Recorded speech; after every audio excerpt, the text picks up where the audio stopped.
Swing trading master class episode 13 बहुत ज़्यादा important होने वाला है क्योंकि इसमें हम एप्लीकेशन समझने वाले हैं इन 11 चीज़ों की कि इसको किस तरीके से आप पैटर्न में अप्लाई करोगे या फिर आप वीसीपी जो हमारा अभी का पैटर्न है उसमें आप अप्लाई करोगे और आप कैसे आइडेंटिफाई करोगे। जो मैं आपसे हमेशा कहता हूँ कि 10 में से अगर आपको 2 या 3 स्टॉक सिलेक्ट करने हो तो वो प्रोसेस कैसा रहेगा। ठीक है। सो एक्चुअली मैं आपको थोड़ा सा एक इन्फॉर्मेशन दे देता हूँ।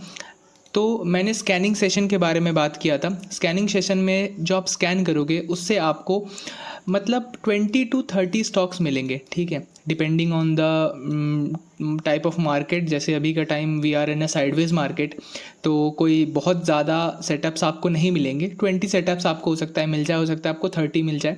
अगर आप कोई डाउन ट्रेंडिंग मार्केट में हो तो आपको ये सेटअप्स 10 मिलेंगे या 15 मिलेंगे। अगर आप एक अप ट्रेंडिंग मार्केट में हो तो ये सेटअप बढ़ के 50 भी हो सकते हैं। तो जैसे जैसे आपको मार्केट ख़राब मिलता जाता है आपको स्टॉप करना है, एंड उसके साथ ही आपको सेटअप को स्ट्रिक्टनेस के साथ जो आप देख रहे हो उसको भी थोड़ा आप ऊपर नीचे कर सकते हो। जस्ट सपोज कि अगर एक डाउन ट्रेंडिंग मार्केट है तो उसमें हमें पता है हमें ट्रेड ही नहीं करना। अगर एक साइडवेज मार्केट है तो साइडवेज मार्केट में भी हमें ट्रेड्स मिलते हैं लेकिन बहुत कम ट्रेड्स मिलते हैं। उस केस में आपको इसके साथ इन पैटर्न या फिर AOI, pivot level, thrust power, जो भी यहाँ पे चीज़ें लिखी हैं 10 या 11 अगर इसको साथ में इंक्लूड करें तो इनके साथ आपको थोड़ा सा स्ट्रिक्टनेस आप बढ़ा सकते हो। ठीक है, मैं ऐसा भी नहीं कह रहा कि बहुत ज़्यादा स्ट्रिक्ट हो जाओ, ठीक है, लेकिन थोड़ा स्ट्रिक्टनेस आप बढ़ा सकते हो।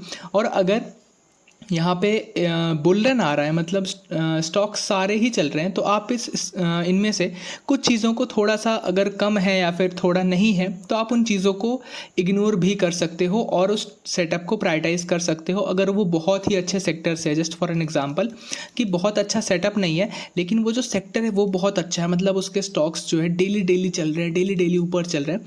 तो अगर बहुत अच्छा सेक्टर है और सेक्टर मोमेंटम में है और स्टॉक क्लीन नहीं है या फिर स्टॉक में एक गैप नहीं बना है या फिर स्टॉक पिवट लेवल से थोड़ा नीचे है तो आप उस केस में इन सब से थोड़ा सा कॉम्प्रोमाइज़ कर सकते हो।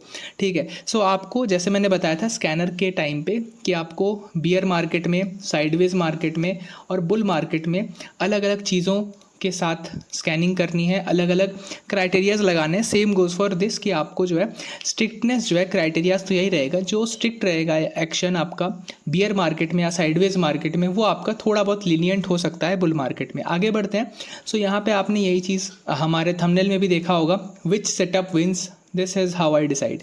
तो यहाँ पे 4 सेटअप्स हैं, इनमें से कौन सा अच्छा लग रहा है, कौन सा आप ट्रेड कर सकते हो, कौन सा मैं प्रायोरिटाइज़ करता, वो यहाँ पे डिस्कस करने वाला हूँ। मतलब इन 4 में से अगर मुझे सिलेक्ट करना हो तो मैं कौन सा सिलेक्ट करूँगा, कैसे मैं रन करूँगा इन क्राइटेरियाज़ को, वो मैं आपको दिखाने वाला हूँ। ठीक है, तो स्टार्ट करते हैं। वीडियो थोड़ा सा लंबा हो सकता है, इसी वजह से मैं आपको पहले ही बता रहा हूँ कि आराम से देखना वीडियो को। ठीक है, क्योंकि मैं ट्राई करूँगा वीडियो को जितना शॉर्ट हो सके करने का, लेकिन फिर भी मुझे पता है कि अगर मैं थोड़ा डिटेल में एक्सप्लेन नहीं करूँगा सो वीडियो बनाने का फ़ायदा ही नहीं है। तो अगर वीडियो बनाने का फ़ायदा ही नहीं है तो इसी वजह से वीडियो को मैं थोड़ा सा लेंदी बनाऊँगा और कोशिश करूँगा कि कम टाइम में सबसे ज़्यादा पॉइंट्स कवर हो सकें। ठीक है, और ऑब्वियसली मैं पॉइंट्स को मिस नहीं करने वाला। आपको ये टेंशन करने वाली बात नहीं है कि वीडियो कट करने के चक्कर में, छोटा करने के चक्कर में मैं इंपॉर्टेंट पॉइंट ना भूल जाऊँ। तो हाँ, वो चीज़ है कि मैं सारे पॉइंट्स कवर ज़रूर करूँगा। Okay, so we will match all the criterias then we will decide. सबसे पहले इन क्राइटेरियाज़ को मैच करेंगे फिर हम डिसाइड करेंगे। And it will not always happen that what you have prioritized will work. Sometimes even the stock which you ignored as it was unable to fulfill some criteria will work and hits UC। इसका simple मतलब है, यहाँ पे जो भी मैंने 3 line लिखे हैं ना वो बहुत इंपॉर्टेंट होने वाले हैं। अगर आप इन तीनों लाइन को समझ जाते हो, देखो एक होता है समझना, अगर आपसे मैं दूसरे दिन पूछूंगा आप मुझे बता दोगे कि सर आपने तो ऐसा ऐसा बताया था, ये मैं समझना नहीं मानता। समझना मतलब इसको अप्लाई करना, इसको मैं समझना मानता हूँ कि आपने इसे एक्चुअली अप्लाई किया। जब इस तरह के क्राइटेरियाज आए तो आपने इन रूल्स के हिसाब से अपने आप को या अपने इमोशंस को कंट्रोल किया या कंट्रोल करके एक सही डायरेक्शन में आपने उसे पुश किया। तो यहाँ पे सबसे पहला रूल है कि यहाँ पे जैसे मैंने आपको बताया कि 10 या 20 स्टॉक्स होंगे जिसमें से हमें 2 या 3 या 5 स्टॉक्स प्रायोरिटाइज़ करने हैं। ठीक है, अब इसमें से जस्ट मान के चलते एक सिनेरियो है, आपने प्रायोरिटाइज़ किया 2 या 3 स्टॉक्स एंड जो स्टॉक आपने सबसे पहले ये बोला था कि यार ये स्टॉक तो इनमें से सबसे ख़राब है, मान लो 10 है, 10 में से एक स्टॉक आपको सबसे ख़राब लगा था, आपने उसे निकाल दिया, आपको लगा कि यार ये रूल्स के हिसाब से तो ये चलता ही नहीं है ना, ये क्लीन है, इसमें पिवट कटर भी है, लेकिन आप देखोगे कि ये जो स्टॉक है ये आपका हो सकता है अगले दिन 5% चल जाए, हो सकता है यूसी मार जाए, मैं वर्स्ट केस सिनेरियो मानता हूँ, हो सकता है स्टॉक ने यूसी मार दिया, फिर आपको लग रहा है कि अरे यार मेरी लगता है कोई क्राइटेरियाज़ में गड़बड़ी हो रही है या फिर मुझ में ही कोई दिक्कत है, इसलिए मैंने इसको ही पहले निकाला और इसी ने यूसी मार दिया, ये भी चीज़ें होंगी। बट आपको इन चीज़ों को इग्नोर करना है, आपको अपने प्रोसेस पे, अपने रूल्स पे भरोसा रखना है, ठीक है। एंड एक चीज़ और मैं बता दूं कि अगर ये चीज़ डेली डेली हो रही है, मतलब आप देख रहे हो एक वीक हो गया या एक मंथ हो गया, आप यही चीज़ देख रहे हो कि मैं जो भी स्टॉक सिलेक्ट कर रहा हूँ वो नहीं चलता और मेरे वॉच लिस्ट के बाकी स्टॉक्स भाग रहे हैं, इसका मतलब सेटअप प्रायोरिटाइजेशन में थोड़ी गड़बड़ है, आपको सही करनी है, इसका मतलब सच में गड़बड़ है। लेकिन अगर एक आध दिन ऐसा होता है कि जो स्टॉक आप अलग कर देते हो कि इसको ट्रेड नहीं करना, वही चल जाता है, तो दैट्स ओके, ठीक है। इट डजेंट, मतलब यहाँ पे अगर कोई स्टॉक है जिसने ये सारे क्राइटेरियाज मैच कर गए, इसका मतलब ये नहीं है कि वो स्टॉक चल ही जाएगा 100%, ठीक है। और कोई स्टॉक है जो इसमें से एक भी क्राइटेरिया नहीं फॉलो कर रहा, वो स्टॉक कल को चल गया, तो आप मुझसे ये पूछोगे कि यार ऐसा कैसे हो रहा है, तो ये भी ज़रूरी नहीं है कि कोई स्टॉक अगर इसे नहीं फॉलो करता तो वो इसका मतलब नहीं चलेगा, ठीक है। तो दीज आर द थिंग्स, मैं आपको एग्जांपल्स भी दिखाऊंगा जिससे आपको बेटर समझ में आएगा। दूसरा रूल है स्टिक टू योर रूल्स, ठीक है। रूल्स के साथ आपको स्टिक करके रहना है। आप थोड़ा बहुत कर सकते हो चेंजेस, थोड़ा बहुत ट्विक्स कर सकते हो, वो ज़रूरी भी है कि आपके अपने रिस्क एपिटाइट के हिसाब से या फिर आपके अपने रिस्क मैनेजमेंट के हिसाब से, इमोशंस के हिसाब से आप रूल्स को थोड़ा ऊपर नीचे करो, लेकिन आपको ये समझना ज़रूरी है कि आप उस रूल्स को बदल ही मत देना पूरी तरीके से, ठीक है। ट्विक्स करना इज़ लाइक कि रूल का जो बॉटम है या फिर आप कह सकते हो रूल का जो बेस है वो सेम है, ऊपर आप थोड़ा सा ट्विक कर रहे हो। Just like selling rule, selling में ये होता है, मान लो मैंने आपको बोला कि आप दो तरीके से सेल कर सकते हो, या तो आप सेल इनटू स्ट्रेंथ करो और फिर थोड़ा सा वीकनेस आएगा तो सेल करना, मतलब 50% सेलिंग स्ट्रेंथ पे, 50% वीकनेस पे। आप बोलोगे कि ठीक है मैं स्ट्रेंथ पे सेल करूंगा, तो मेरा जो रूल होगा स्ट्रेंथ वाला वो होगा, एक अगर बड़ी कैंडल आ जाए तो मैं 90% सेल कर दूंगा और उसके नीचे आएगा तो मैं 10% सेल करूंगा। इसका कोई फ़ायदा नहीं है, आप समझ रहे हो। आप अगर थोड़ा दिमाग लगाओ कि इसका क्या फ़ायदा 10% क्वांटिटी रखने का, 90% तो आपने निकाल ही दिया, अब 10% के लिए फिर आपको दिमाग लगाना पड़ेगा कि यार अब यह स्टॉक क्या करेगा क्या नहीं करेगा। इससे बेटर है कि आप थोड़ा बहुत ट्वीक करो। अगर आपको लगता है आपको सेलिंग इनटू स्ट्रेंथ अच्छी लगती है या फिर आपका इमोशन सही रहता है, तो 50% सेलिंग इनटू स्ट्रेंथ करने की जगह 60 करो, 65 करो, 70 करो, ठीक है, 2/3 क्वांटिटी करो। लेकिन आप पूरा ही 90-95% सेल करोगे और 5-10% होल्ड करोगे, दैट डजेंट मेक सेंस। तो ये चीज़ आपको समझना ज़रूरी है कि थोड़ा बहुत ट्विक्स चलता है, तो स्टिक टू योर रूल्स, ठीक है।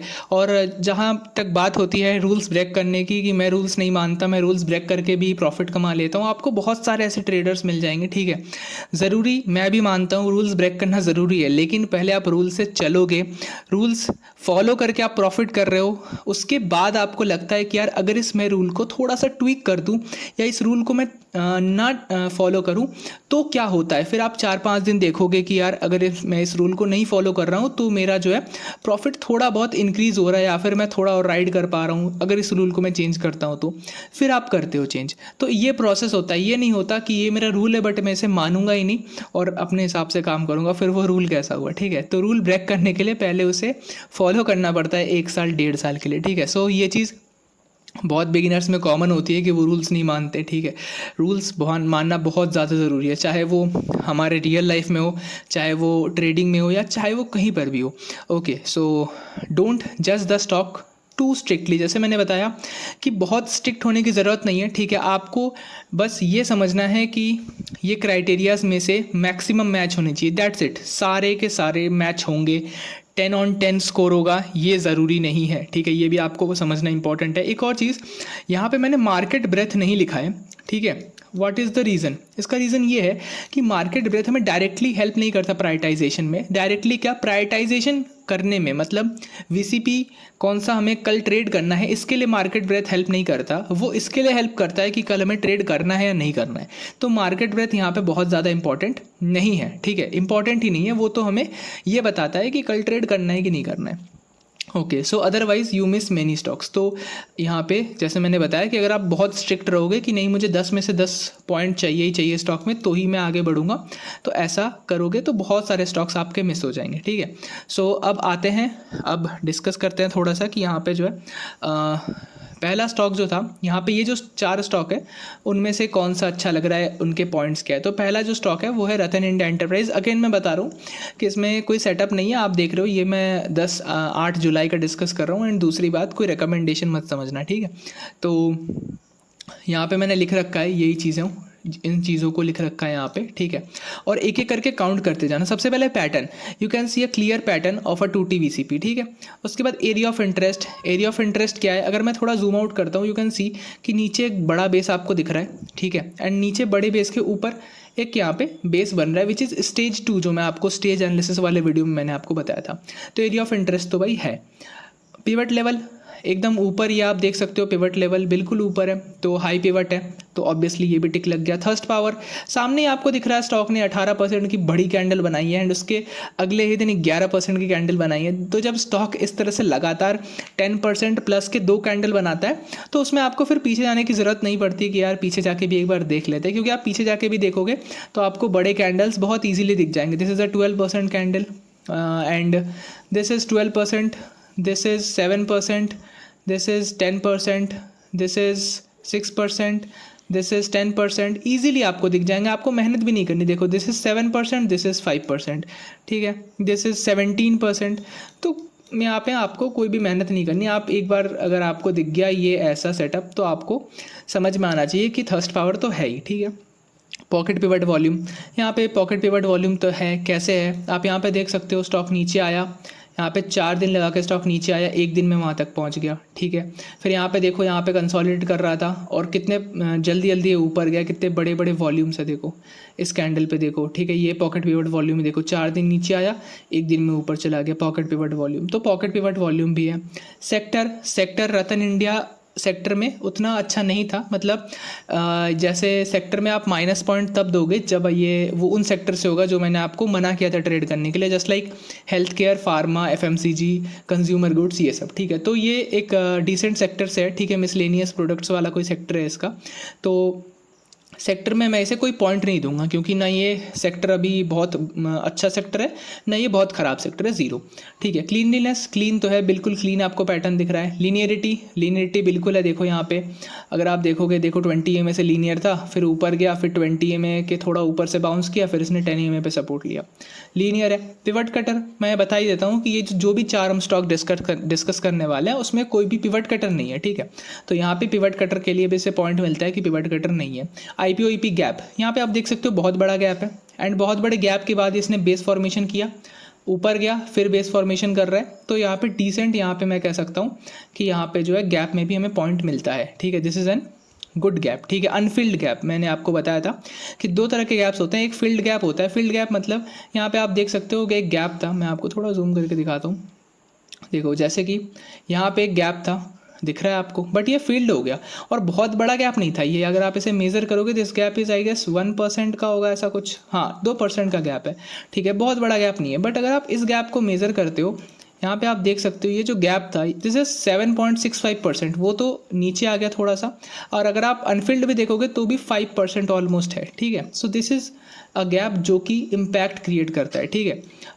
तो यहाँ पे कितने पॉइंट्स मिलते हैं, यहाँ पे सेक्टर नहीं था, बाकी यहाँ पे 9 पॉइंट्स मिलते हैं स्टॉक को, ओके। तो 9 पॉइंट्स मतलब कितना अच्छा हुआ। तो मैं आपको बता देता हूँ कि अगर यहाँ पे आपको 10 पॉइंट ना मिले, 10 पॉइंट मिलते हैं तब then it is definitely a good. अगर 9 भी मिलते हैं then it is also a good. 9 और 10 सेम कंसिडर करता हूँ मैं, ठीक है।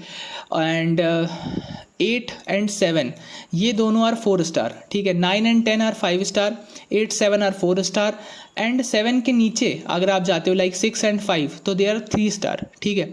और उसके बाद 5 के नीचे जाते हो तो उसी तरह से आप जाओ, then 4 and 3 there are 2 star, and 2 and 1 there are 1 star, मतलब कि आप इस तरह से जा सकते हो, ठीक है। हर 2 के लिए मतलब यू कैन डिवाइड जस्ट 10 को आप 5 पार्ट्स में डिवाइड कर लो तो 2 आ जाएंगे, 1 2 for 1 star, 2 3 4 for 2 star, like this, ठीक है। सो आपको कहाँ तक ट्रेड करना है, आपको 6 या 7, ठीक है, इसके नीचे नहीं जाना, मतलब मैं तो 7 के नीचे नहीं जाता, ठीक है, 7 के नीचे 6 को भी मैं थोड़ा सा लो ही मानता हूँ, बट हाँ आप फिर भी 6 तक मैक्सिमम नीचे जा सकते हो, मैक्सिमम मतलब मिनिमम 6 पॉइंट्स तो चाहिए ही चाहिए, ठीक है। और अगर 6 भी मिल रहा है तो मैं कहूँगा कुछ हद तक आपको इग्नोर ही करना चाहिए, ठीक है। और अगर 9-10 मिलता है तो डेफिनेटली इट्स अ गुड, ठीक है, आपको इसको एक ट्राई देना चाहिए, ठीक है। तो यहाँ पे आप अगर एक ट्राई देते क्या होता, देखो यहाँ पे स्टॉक ने ब्रेकआउट दिया, स्क्वाट किया नीचे, तो ये चीज़ मैं आपको बताना चाहता था कि अगर आपके पास 10/10 स्कोर हो, 9/10 स्कोर हो, फिर भी स्टॉक्स नहीं चलते और आपको ये चीज़ एक्सेप्ट करनी है, ठीक है, और आप इसी चीज़ को प्रैक्टिस करोगे तो आप देखोगे इसी चीज़ में भी स्टॉक्स चलते हैं, तो प्रोबेबिलिटी ज़्यादा होती है, ठीक है। एंड प्रोबेबिलिटी ज़्यादा होती है मतलब ये नहीं कि 100% प्रोबेबिलिटी है, ठीक है, प्रोबेबिलिटी बेटर हो जाती है, ठीक है। And trading is all about probability. Again यहाँ पे अगर आप देखोगे, सो इन ग्रीन एरोज़ को थोड़ा इग्नोर करना, ठीक है, इन ग्रीन एरोज़ को इग्नोर करना, ओके। सो यहाँ पे क्या देखोगे, यहाँ पे आप देखो सबसे पहले पैटर्न आपको दिख रहा होगा, it's a very clear pattern, क्या है ये 2T VCP अगेन, ठीक है। उसके बाद आप देखो इसमें एरिया ऑफ इंटरेस्ट, तो मैं आपको एरिया ऑफ इंटरेस्ट भी दिखा देता हूँ, जूम आउट करके देखो, ये दिस इज़ द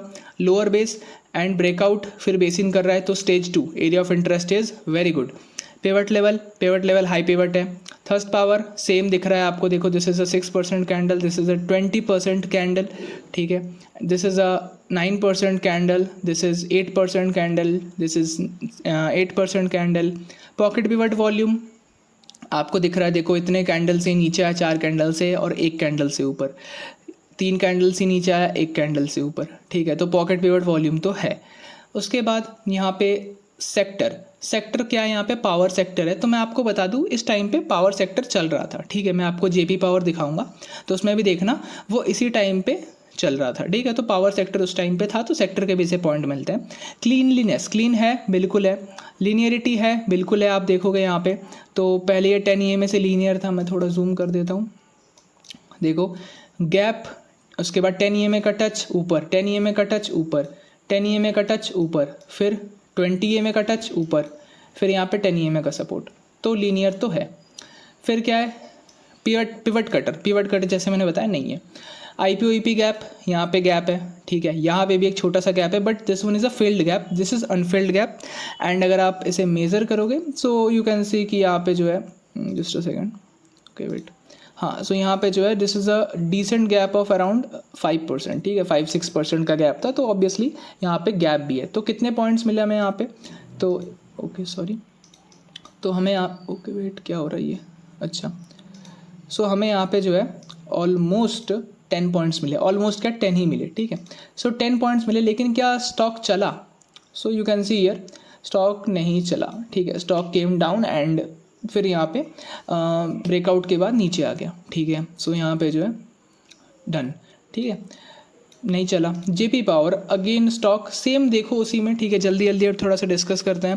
पैटर्न है, एरिया ऑफ इंटरेस्ट देख सकते हो नीचे बेस बनाया है, pivot level obviously, thrust power देख सकते हो 9% का कैंडल, और पीछे जाओगे तो आपको थर्स्ट पावर मिल जाएगा, this is 10% candle, this is 4%, ठीक है, नॉर्मल है ये, तो दिस इज़ 5%, ओके। सो आपको क्या करना है, बहुत पीछे नहीं जाना, आपको जस्ट थोड़ा पीछे जाना है 1 साल तक और देखना है, जैसे देखो यहाँ पे दिख गया ना 7% एंड 9%, दिस इज़ 7%, ठीक है, यहीं पे आपको दिख गया, देखो दिस इज़ 8%, दिस इज़ 10%।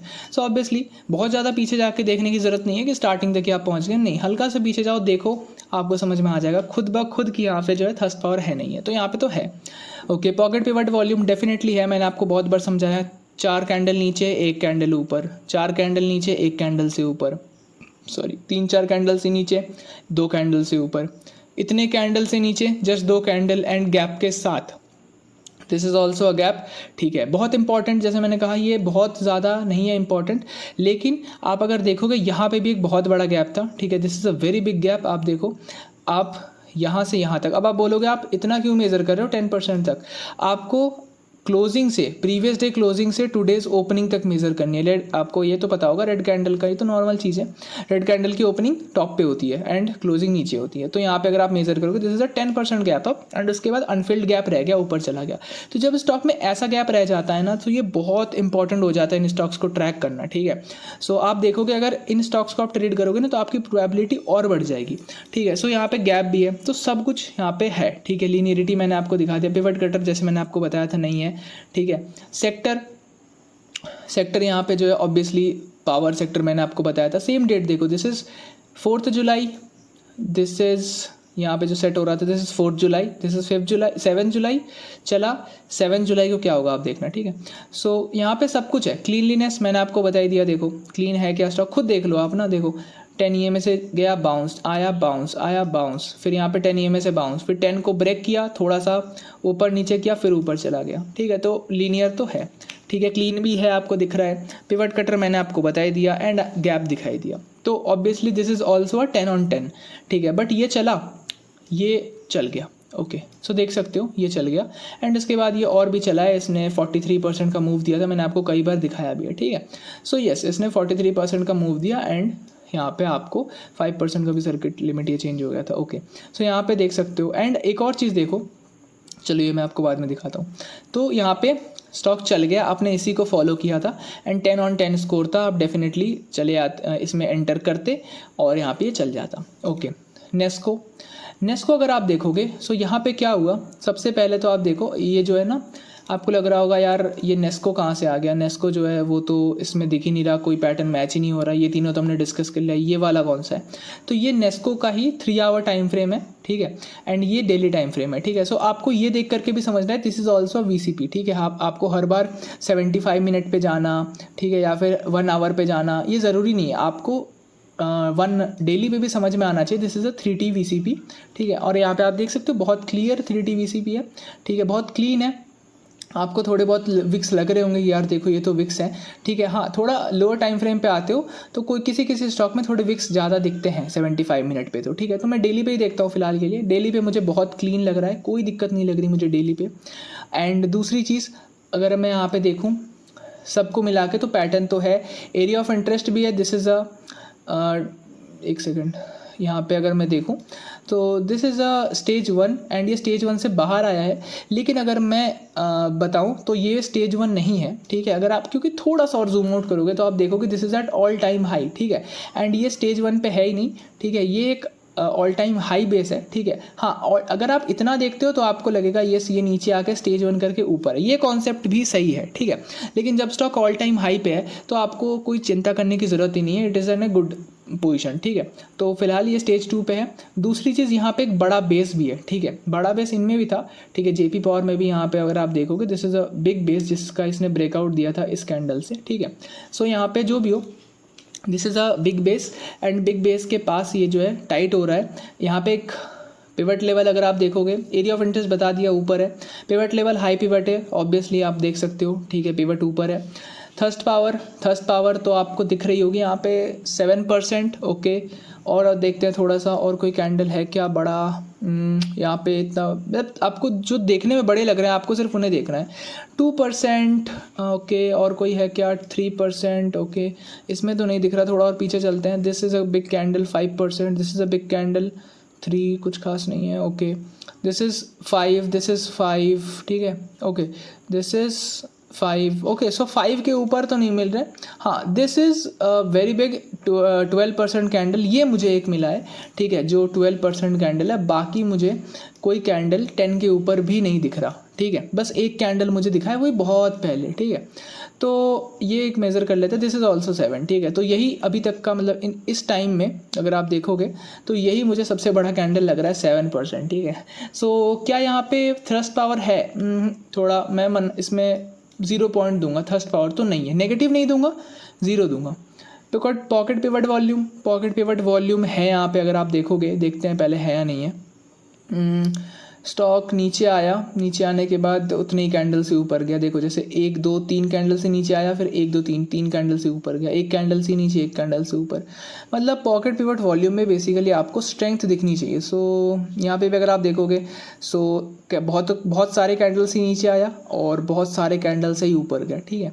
सो यहाँ पे मैं कहूँगा, देखो जैसे यहाँ पे देखो 3 कैंडल से नीचे आया, फिर ये 4 कैंडल कंसोलिडेट, फिर 3 कैंडल से ऊपर गया। सो यहाँ पे इसलिए एक पॉकेट पिवट वॉल्यूम आपको दिख रहा है, बट ठीक है आप इसे कंसिडर कर सकते हो, बट ये बहुत पावरफुल नहीं है क्योंकि वॉल्यूम्स भी देखो नॉर्मल डे वॉल्यूम जैसा ही है, ठीक है। Pocket pivot volume is like something like this, ठीक है। ये होना चाहिए पॉकेट पिवट वॉल्यूम में। ये जो आप देख रहे हो, एक सेकंड रुक जाओ, रतन पावर में देखो, जस्ट मैं इसे थोड़ा पीछे कर देता हूँ। ये देखो पॉकेट पिवट वॉल्यूम, ऐसा वॉल्यूम आना चाहिए, ठीक है। जैसे जेपी पावर में अगर आप देखोगे, देख सकते हो जेपी पावर में ये क्या हुआ था, this is a pocket pivot volume ना। एक सेकंड, ये देखो ये नॉर्मली कंसोलिडेट कर रहा था, एक कैंडल एकदम ऊपर, ये देखो this is pocket pivot volume. तो वैसे तो यहाँ कुछ खास नहीं दिख रहा, ठीक है।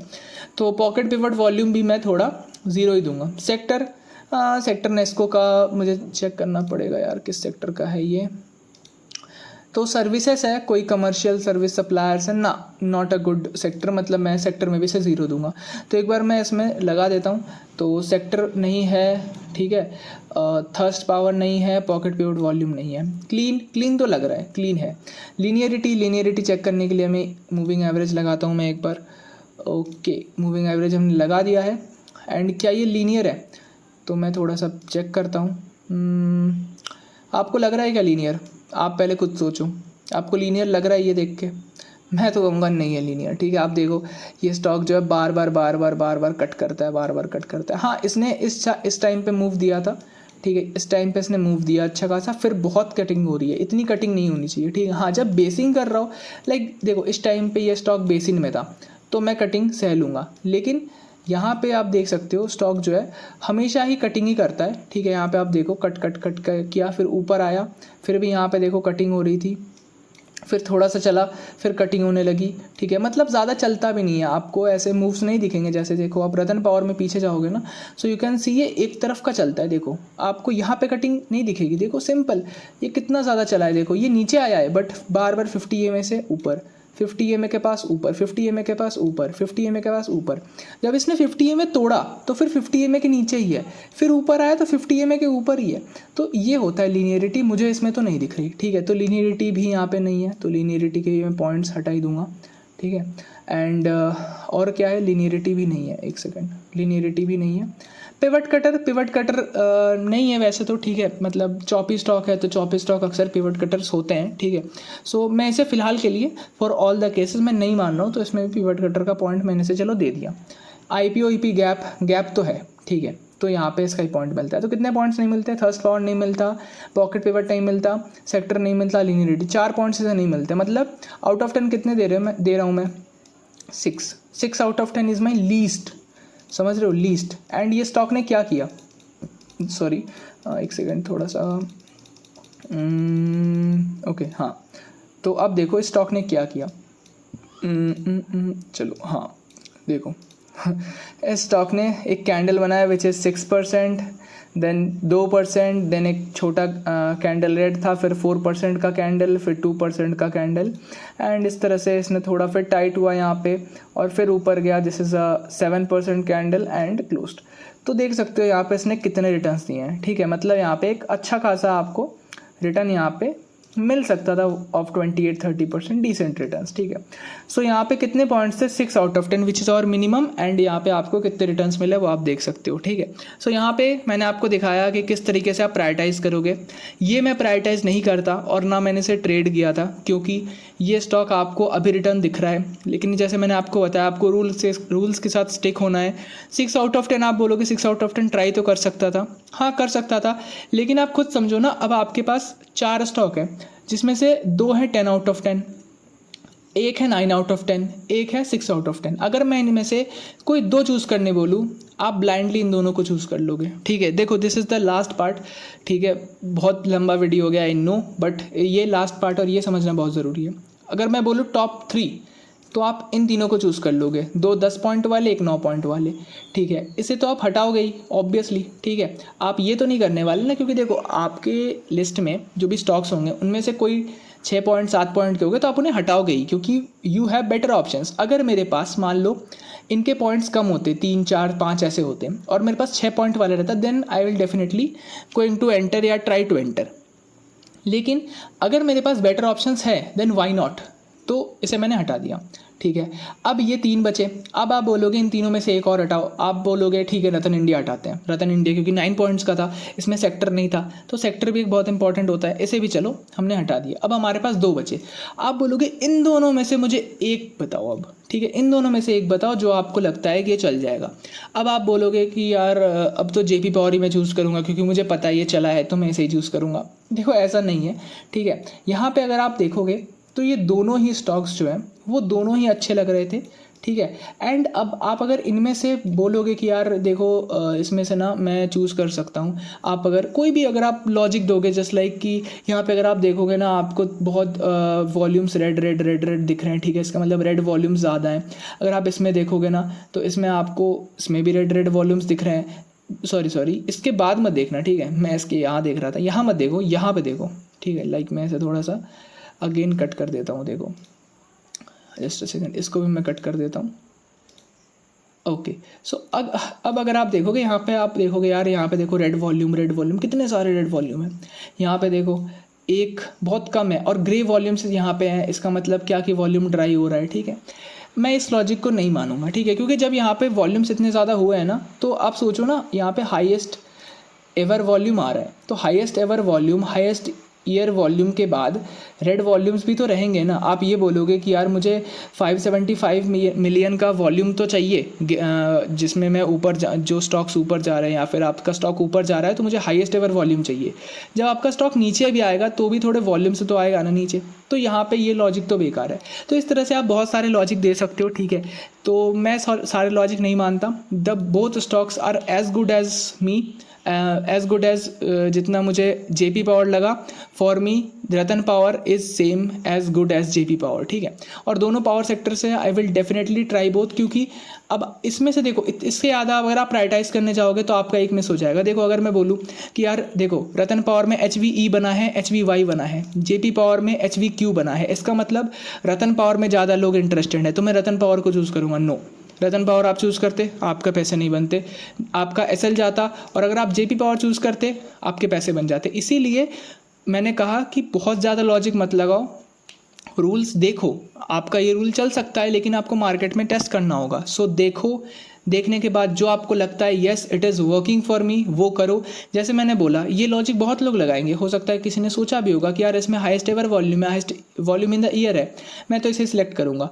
ठीक है, लेकिन अगर आप इसे सिलेक्ट करते तो ये नीचे चला जाता, और बहुत लोग करते भी। ठीक है, but things to keep this in mind कि आप रूल्स जो है अच्छी बात है, हाँ एक ऑब्जर्वेशन है, बट ये ऑब्जर्वेशन इज़ नॉट गुड। ठीक है, आपको ये चीज़ नहीं देखनी। आपको अगर highest volume in the quarter है, जैसे मैंने बताया था कि highest volume in the quarter क्या, ये जो ब्लू वाले हैं ना, ये ब्लू वाले भी जो है वो कोई बड़ा ट्रेडर या फिर एक बड़ा इंस्टीट्यूशन बना सकता है। हम नॉर्मल रिटेल ट्रेडर्स या रिटेल इन्वेस्टर्स नहीं बना सकते, चाहे वो highest volume in the quarter हो, highest volume in the year हो, हाईएस्ट वॉल्यूम एवर हो।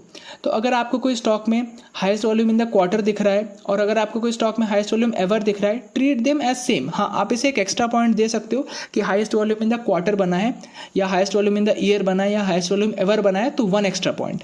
ठीक है, लेकिन ये नहीं कि highest volume in the year बना है मतलब मैं 2-3 एक्स्ट्रा पॉइंट दे दूंगा, और highest volume in the quarter बना है मतलब दिस इज़ नॉट गुड। ठीक है, दिस इज़ ऑल्सो गुड। और आप देखो highest volume in the quarter बना है मतलब आगे चल करके highest volume in the year भी बना है। ठीक है, so this is the point. So जो भी हो, एंड करते हैं वीडियो को। आई नो वीडियो बहुत ज़्यादा लंबा हो गया है एंड यहाँ पे आपको पूरी चीज़ें क्लियर हो चुकी होंगी कि किस तरह से आपको इन चीज़ों को मैच करना है, किस तरह से आपको कौन सी चीज़ देखनी है, जल्दी जल्दी देखनी है। ठीक है, आपको इतना टाइम नहीं लगना चाहिए। हाँ, पिवट कटर फाइंड करने में जैसे मैंने वीडियो में भी बताया था, it will take time, it will take some experience, तभी आपको पिवट कटर का पता चलेगा कि यस पिवट कटर कैसे काम करता है, क्या काम करता है, कैसे देखते हैं। ठीक है, थोड़ा सा आपको इसके लिए बैक टेस्ट करना पड़ेगा। बाकी चीज़ों के लिए मैंने आपको बता दिया है, पिवट कटर भी वीडियो में बताया हुआ, आप जा करके चेकआउट कर सकते हो। एंड करते हैं वीडियो को। अगर आपको नोट्स चाहिए इसके, ठीक है, सो आप जा करके सिंपली डिस्क्रिप्शन में चेक कर सकते हो, मैं आपको नोट्स प्रोवाइड वहाँ पे कर दूंगा। मिलते हैं किसी और वीडियो में। Bye bye and thanks for watching.